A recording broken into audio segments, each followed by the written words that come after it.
Saat ini kita dihadapkan dengan adanya virus corona atau COVID-19 yang harus mengikuti himbauan pemerintah dengan hashtag di rumah aja, sehingga kita sebagai mahasiswa ataupun sebagai pelajar sistem pembelajaran pun juga dilaksanakan secara online. Nah, hal ini pun cocok dengan pembahasan kita, yaitu pembelajaran pendidikan agama Islam dengan menggunakan aplikasi smartphone. Nah, kita akan bahas satu persatu. Yang pertama adalah pengertian aplikasi pembelajaran. Menurut Supriyanto, aplikasi pembelajaran adalah program yang memiliki aktivitas pemrosesan perintah yang diperlukan untuk melaksanakan permintaan penggunaan dengan tujuan tertentu. Sedangkan menurut Jammer, aplikasi adalah program atau sekelompok program yang dirancang untuk digunakan oleh pengguna akhir.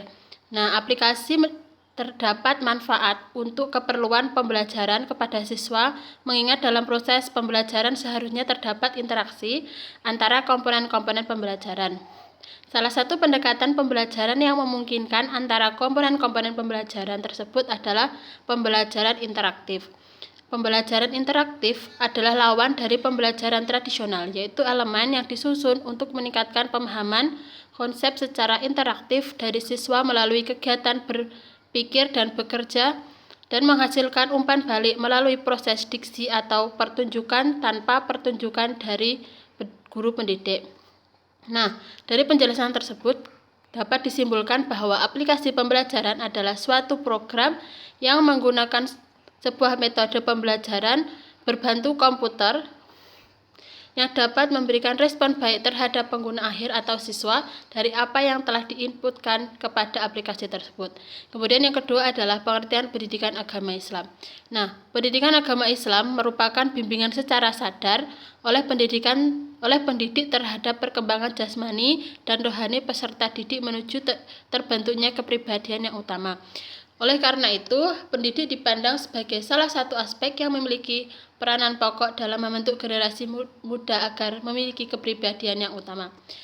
Kemudian dari segi terminologis, Samsul Nizar menyimpulkan dari beberapa pemikiran ilmuwan bahwa pendidikan merupakan usaha sadar yang dilakukan secara bertahap atau stimulan, perencanaan yang dilakukan oleh orang yang memiliki persyaratan tertentu sebagai pendidik.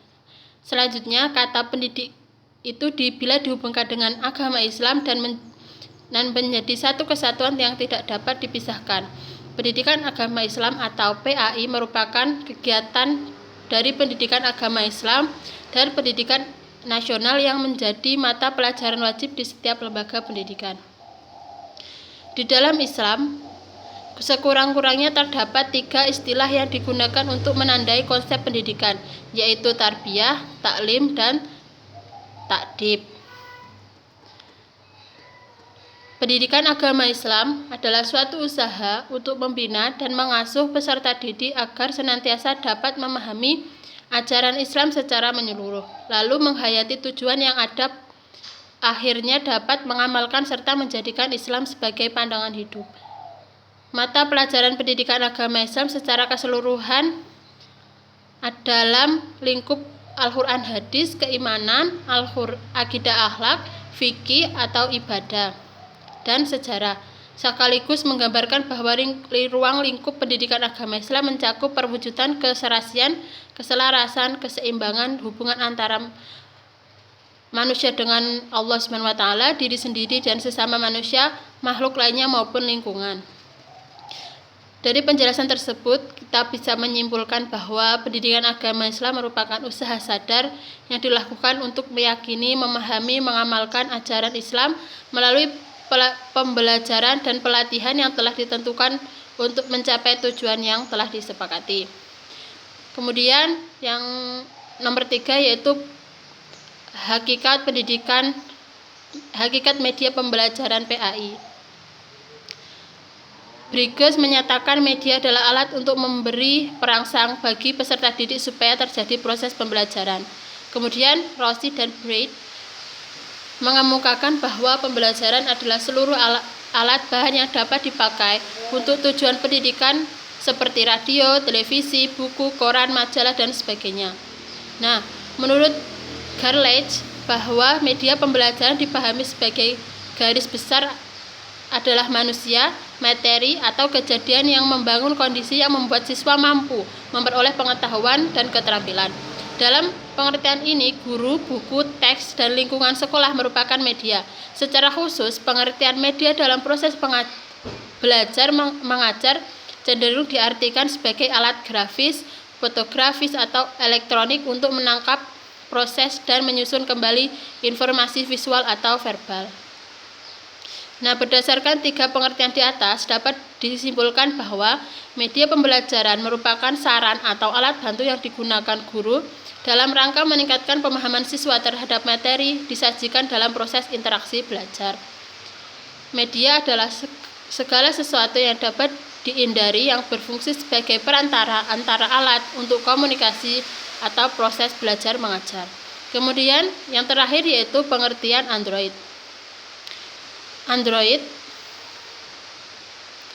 merupakan sistem operasi mobile yang tumbuh di sistem operasi lainnya yang berkembang secara dewasa ini.